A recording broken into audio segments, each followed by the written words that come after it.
Hi everyone, I hope you're all doing well. Happy March, happy Pisces season, happy Aries season. Yeah, I hope everyone is doing well. Welcome back to another video. This video is being made by popular demand. When I did my propaganda video, everyone was really obsessed, it seemed, or wanted me to go further on the almond cheat topic that I did, and I decided to talk about the normalization of cheating.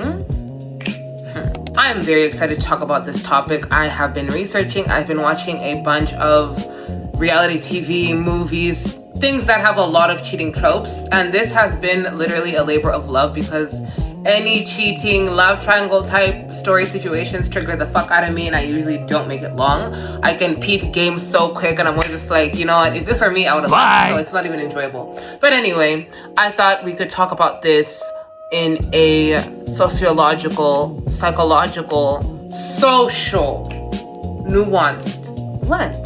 Lighters, glasses, mugs. Let's have a little chit chat.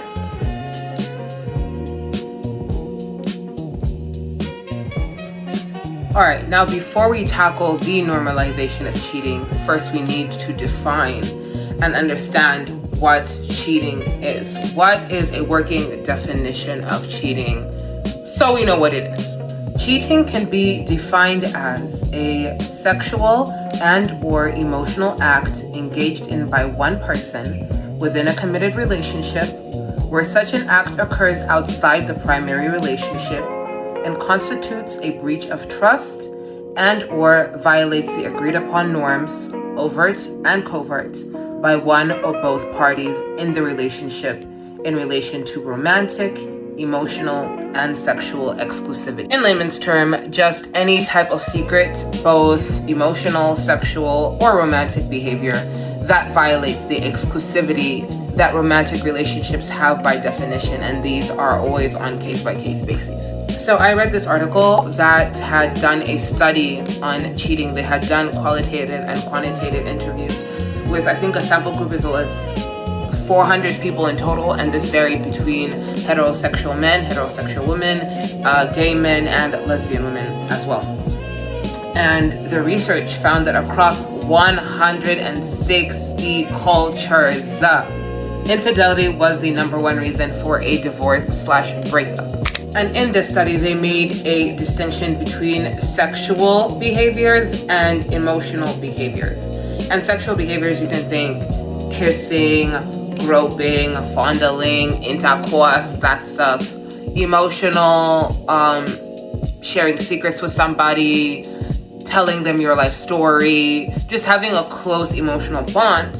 And the study found that men are more upset by sexual infidelity and women are more upset by emotional infidelity. And there were two arguments made for this. One of the first ones was through evolutionary psychology, women are seen as the more caregivers, nurturing, loving, we are the ones who produce the child.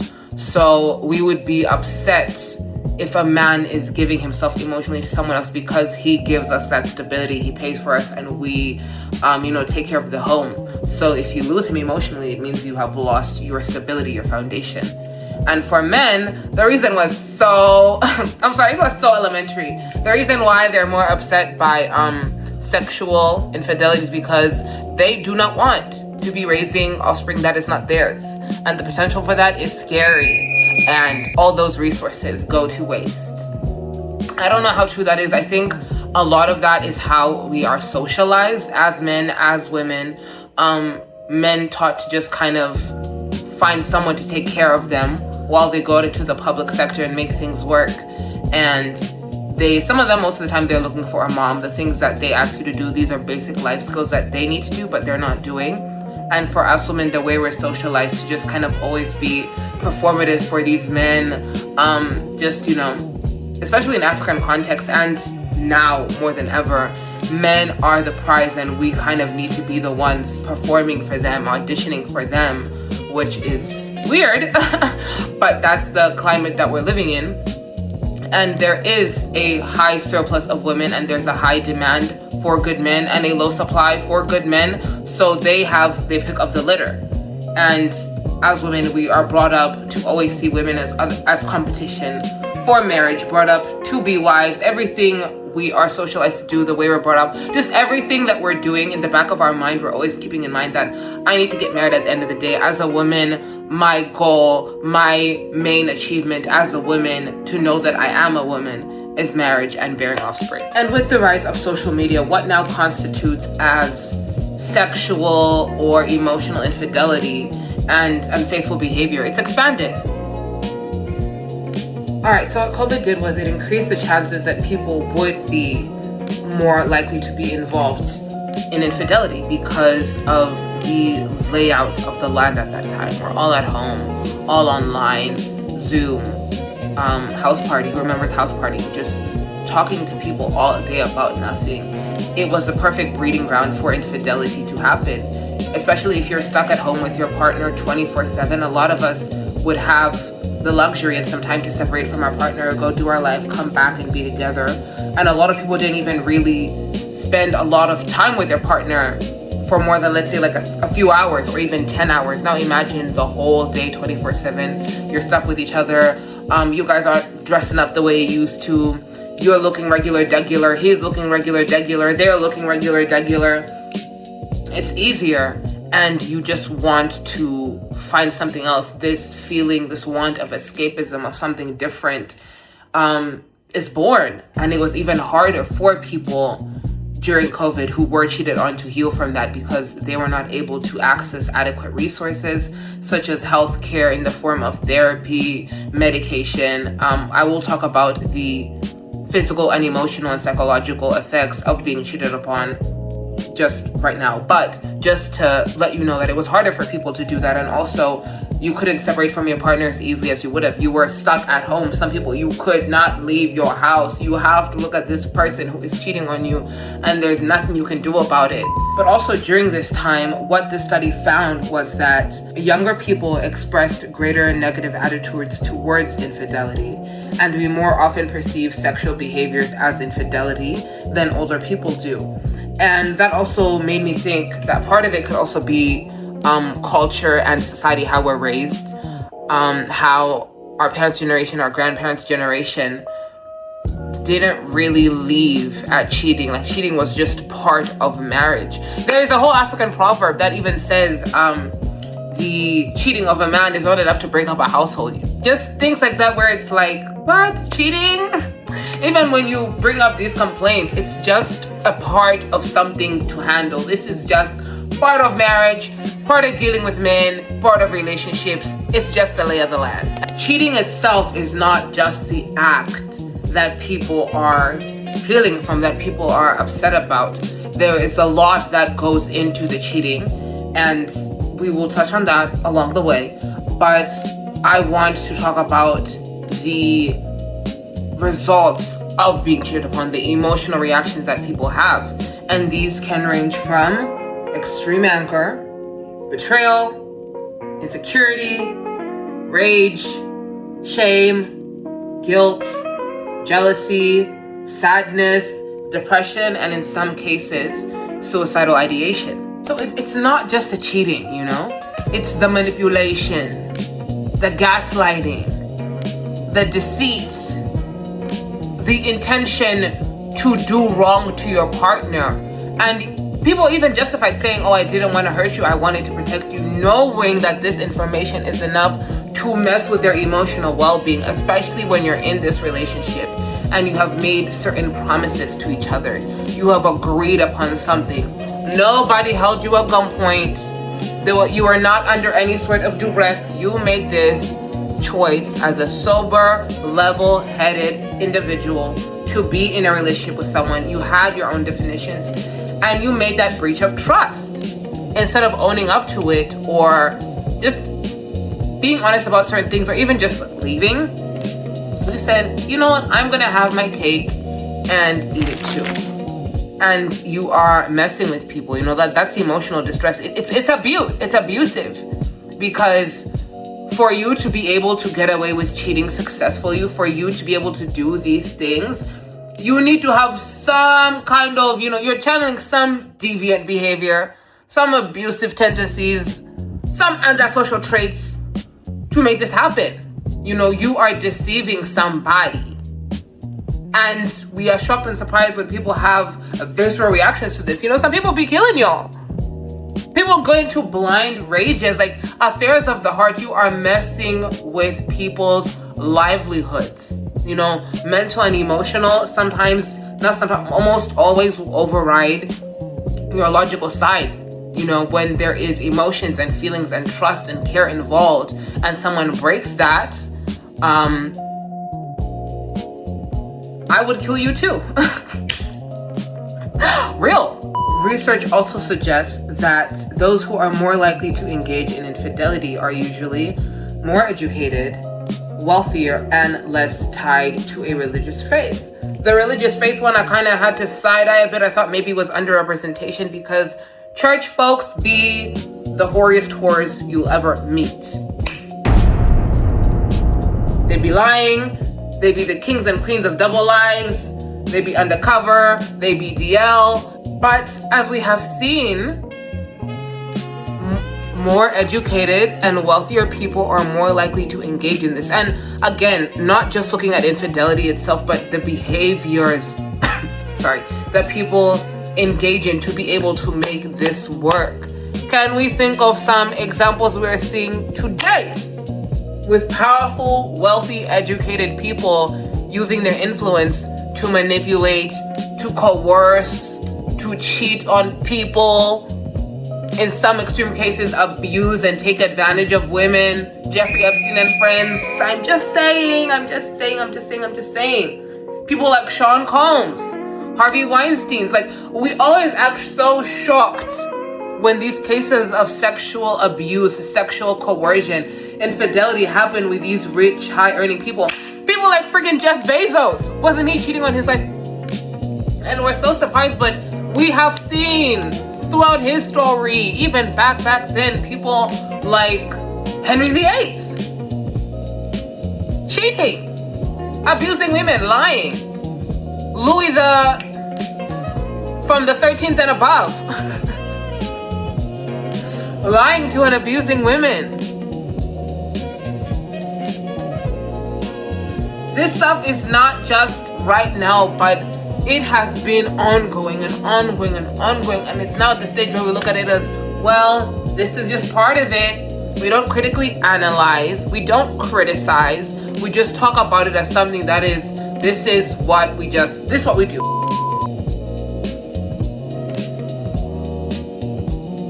Alright, so this cheating, how have we been normalized to it? A huge chunk of that has been, again, for the African context, the diasporic context, I speak on what I know and what I live, a lot of that has been culture. And another huge chunk of that has also been the media. How has the media normalized us, dare I say, groomed us to view cheating as just something that happens? Think about all the famous romance movies we used to watch growing up that we loved. Some of my favorites happen to have been The Notebook, Sweet Home Alabama, Good Deeds, Scandal, and now today we have the reality TV shows, The Ultimatum, Too Hot to Handle, Cheat, Unfinished Business, some shows, The Summer I Turned Pretty, etc., etc. And in these medias, what they have in common is they use cheating as a plot point, and they view it as an obstacle or something to overcome for certain couples to be together because they are quote unquote meant to be. And this excuses the infidelity, especially in this romance movies. People always cheating. And have you noticed, guys, nothing be wrong with the men, women they're cheating on. Nothing be wrong with them. It's just, I can't help it. You and I are destined to be together. I feel this pull with you. Leave them then. Leave that person. Let them know what going, and go be with this person. But people always go as far as to get engaged, and then they want to go back to their hometown or something, and then they meet this person, and they were always for me, so it's not cheating if we were destined to be together. That's fucked up. It's fucked up. You're fucked up for that. And they have painted it to us as just a normal thing. And now even when we see cheating or love triangles, we be rooting for someone to win, not chastising the person who is skirting accountability and responsibility for manipulating, for lying, for withholding critical information that would have influenced someone to think differently or to move differently. Instead of framing cheating as a deep moral issue, it's just seen as destiny. True love, again, it's more than the cheating. It's the manipulation, the coercion, the withholding that is wanting for people to do these things. Again, the Notebook. For what's-his-face Noah to get Ali to go out with him, he said that he was going to kill himself. And we saw that, wow, he's so determined. She went and cheated on her fiance the whole weekend. Oh no, true love, true love, true love. We are excusing the psychological warfare done upon the receiving end person of the cheating. What they are being normalized to expect betrayal in relationships, not to be able to fully open up. That's how we have cycles of hurting people. Someone saying, oh, I love this person and they hurt me. Now I'm just going to be evil to everyone else. They hurt someone and, oh, I had this person who hurt me. Now I'm going to hurt everyone else. Just cycles and cycles of cycles. And we're all skirting accountability. In the process of being hurt, we're also becoming shit people, causing trauma upon other people's lives, but using the trauma we've been through to excuse that. Essentially a cycle of training us to see cheating as part and parcel of a relationship. And today's how we're seeing it framed as, follow your heart. Do whatever makes you happy. All men cheat. And the newest one, women in male-dominated fields. And I love the girlies. Everything I do is for the girls and the gays. But guys, I think we are missing the forest for the trees. We're upset with the all men cheat rhetoric, so now we're like, all right, we're gonna give back. So where do we find solution? Where does resolution come in? Does it make us better to sink as low as our counterparts to prove a point? We are disregarding the responsibility and duty of care we have to someone else, the promise you have made to someone else to care for their feelings. Because when you get in relationship with people, whatever that may be, your actions do influence them in some way, shape, or form.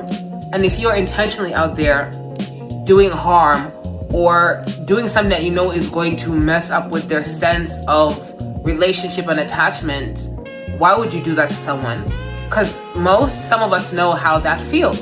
Also, hookup culture has completely normalized cheating, skirting around things because we have minimized the importance of commitment and we take away accountability because everything is just not that deep, not that serious. But this is a serious thing you're doing. You're getting buck-ass naked, right? Getting in bed with someone, grinding private parts, most of the times raw. Doesn't get any more intimate than that. But you mean to tell me you can't just have a conversation? You can't just have some care to that person, even if it's for a specified amount of time? Y'all be doing grown things but can't have grown conversations. There's a disconnect somewhere. Again, the behaviors. You're selfish. You want it, you don't care how it affects the other person. Something is very wrong here. And we talk about this as it's just, it's something is very wrong here. Which also brings me to fear of confrontation, not wanting to look like a bad friend, and just having a system of people who just excuse your cheating. And I knew this was a really big issue for me when back in, I think it was late 2022, early 2023, I was watching a podcast episode, The Vile Files. Nick Vile, he had invited a contestant on Love is Blind. Y'all know I be loving my reality TV. That's my social commentary analysis. And they had received a Q&A from someone saying that, a friend of mine, this was a girl saying, a friend of mine she's cheating on her husband and everything, and I confronted her and I told her about it, that this is wrong, whatever. And the friend had assured her that she would stop, but she didn't stop. And now she's like, what should I do? And then the women in the audience were like, well, not your business. And at the time I was also like, yeah, real, like, that's not your business. But then Nick Val challenged her and said, like, she's doing this in your face. You're seeing the husband, you're chatting with the husband, so you are now also part of the problem. You are co-signing this infidelity, and you're encouraging your friend to exercise bad behaviors. And I said, if you're truly a good friend, you're going to sit your friend down and say, hey, this is not like you. This is messed up what you're doing. It's going to affect you. It's going to affect him. So I'm going to give you a chance to come clean to your partner. And if you don't, I will. And I remember being like, hey, Nick, you're going too far now. And I just remember it rubbing me the complete wrong way. But I also knew that he's right. And I had to figure out, why do I feel so icky about that when I know that is the right thing to do? And it made me feel very exposed as someone who has grown up in an environment where cheating has been completely normalized, as someone who has been cheated on in all my relationships, all my previous relationships, and also cheated in those relationships. Even though my cheating was a response to being cheated upon first or just being treated badly, I was still that person, and I didn't have to do that. There was no excuse for me doing that, for me lying to that person, for me betraying myself. And now I see cheating differently. It's a messed up thing to do. And when you become that friend who is constantly calling out cheating, you become very, very unpopular. Very, very unpopular. I don't want to see mess. And everyone knows now, I'm that friend who, if you do some weird stuff around me, and I know your partner, or we're in some kind of agreement where you're in an exclusive situation, either you tell them or I will. Or just don't do it around me. I don't want to see it. It's wrong. You have to be accountable to yourself and to someone at some point. I know now, with the people in my life, there's no way I can be in a relationship and let's say me and my brother are out, sibling bonding, and I'm cheating on my partner. He's gonna be like, dude, what the hell? And vice versa. And let's say I was cheating on someone and my partner went to go complain that he found out to the people close to me. They would come and hold me accountable and say, how dare you do this?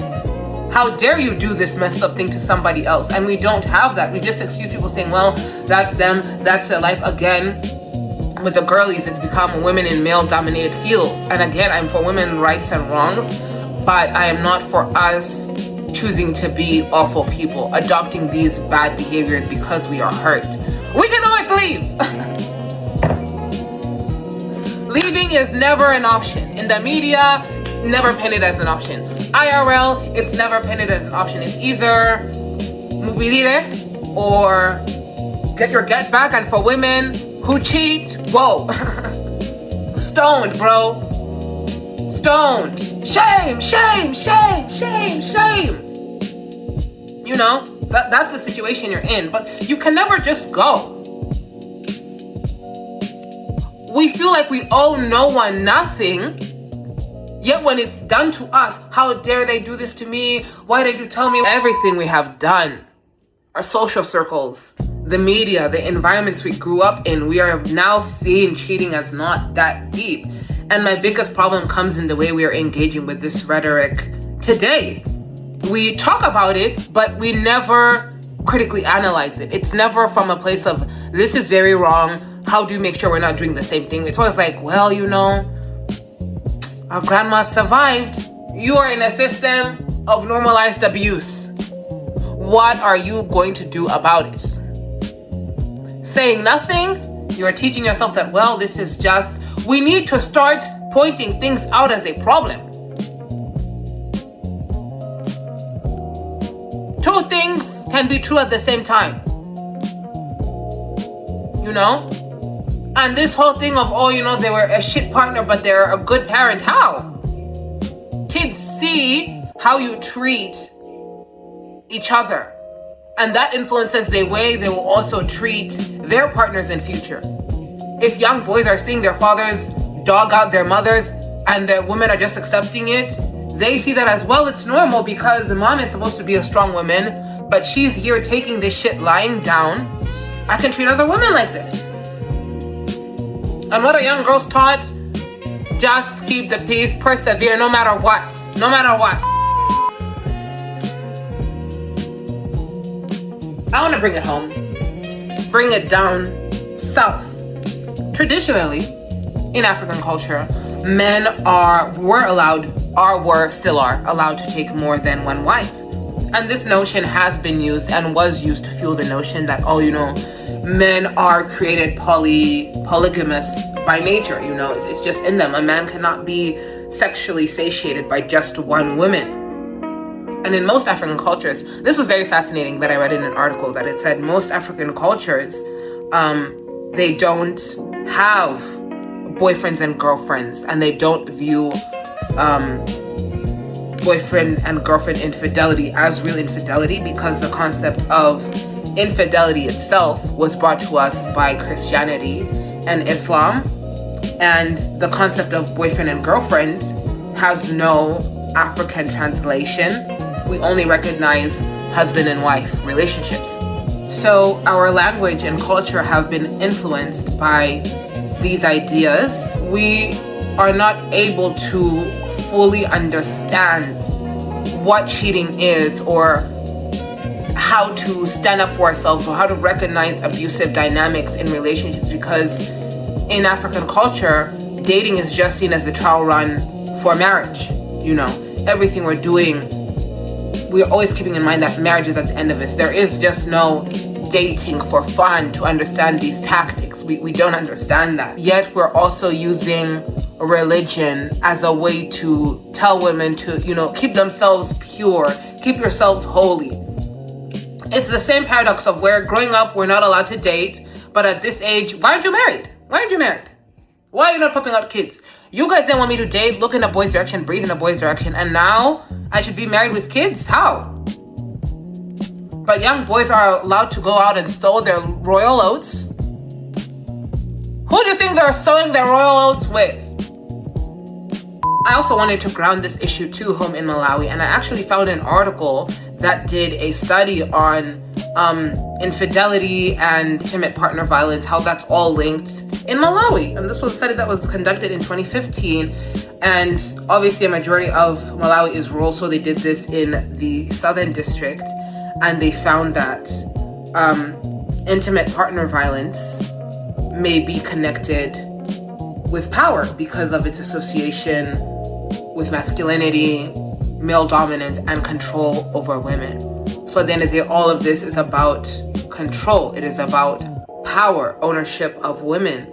And most of these men who are in poverty feel this tension because they're unable to live up to the traditional gender norms, and they may use violence to express their manhood and identity because those are appropriate expressions of masculinity and gender culturally and societally. So it's men's experience with cheating that implements them to use and fine-tune these manipulative and abusive behaviors. In Malawi, sexual and physical intimate partner violence increases with age, it decreases with education, and it is higher within marriages and in the rural areas. And about more than 20% of men admitted to cheated on their partners, compared to the 2% of women who admitted this. And also in this percentage with the women, I think it's just an underrepresentation because women are shamed, guillotine type of shame when they cheat. And it discussed how when a woman does cheat, men take more permanent measures. They can kick you out of the house. They can make sure you don't have access to your child. Your whole family can completely shun you. But for the man, this is just what men do. But in order for them to successfully get away with it, they need to have resources. Men who are not able to meet the bar or provide the norm that is expected of them are seen in a poor condition to enforce control over their wives, that natural control. And also with intimate partner violence, in Malawi and sub-Saharan Africa, there is a high prevalence of HIV and other STIs. And it was seen that women who do experience sexual coercion were at higher risk for HIV and other sexually transmitted infections. Guys, sometimes they know that if I tell this girl the truth that, hey, I have a wife or I have an STI or something, I'm not going to be able to get access to her. So they lie, you know. They're omitting a truth, and it's going to affect your perception of the reality and of them. They come to you, they lie to you, they don't tell you the full truth.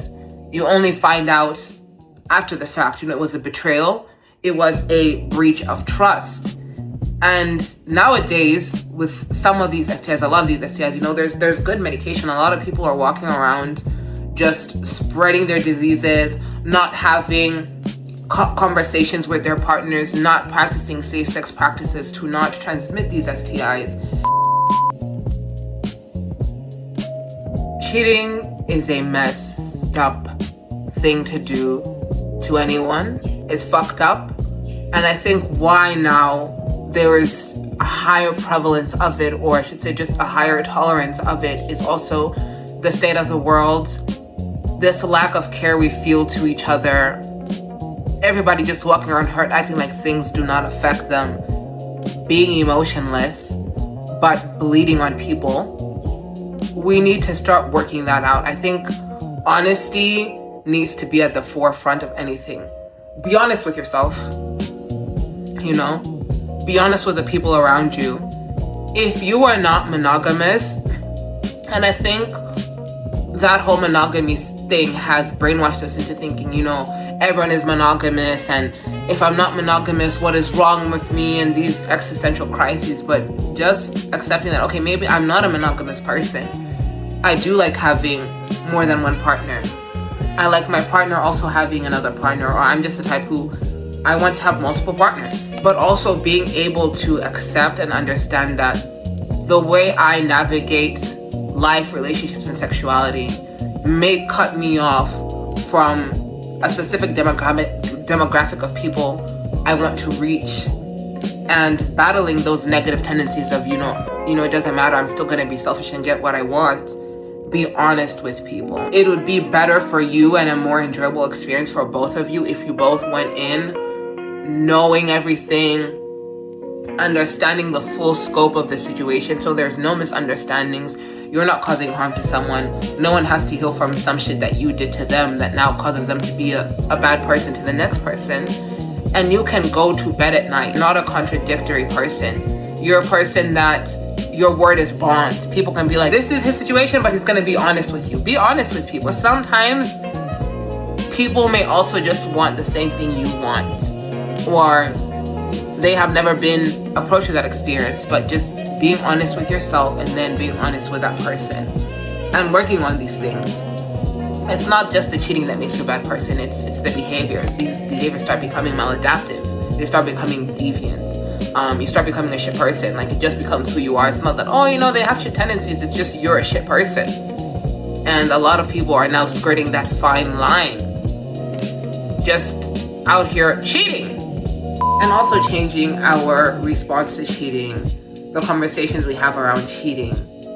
Let's not just talk about them as this is just some shit that wants, this is some stuff that happens. We need to talk about them as this happened and this is a problem and this cannot go on. But yeah, guys, I think that is everything I wanted to discuss about cheating. We have talked about what cheating is, how the media has groomed and normalized us to view cheating as just, you know, an everyday tingy thing. Looking at it in the African context, zooming it into home in Malawi, how that manifests, how we see that going. We need to start having more care and more empathy towards each other. We should feel convicted to intentionally do wrong to other people, and we should be calling out these things that we see in our culture. If we don't call them out, things will never change. And when we start saying, oh, but our ancestors, these were men who were doing these things. Do you really think our female ancestors were there with the men when they were coming up with the men are polygamous by nature? And men can have multiple wives, but we cannot have multiple husbands? You think our great-great-grandmothers were there, sitting crisscross applesauce, passing these rules and smiling at them? No. No.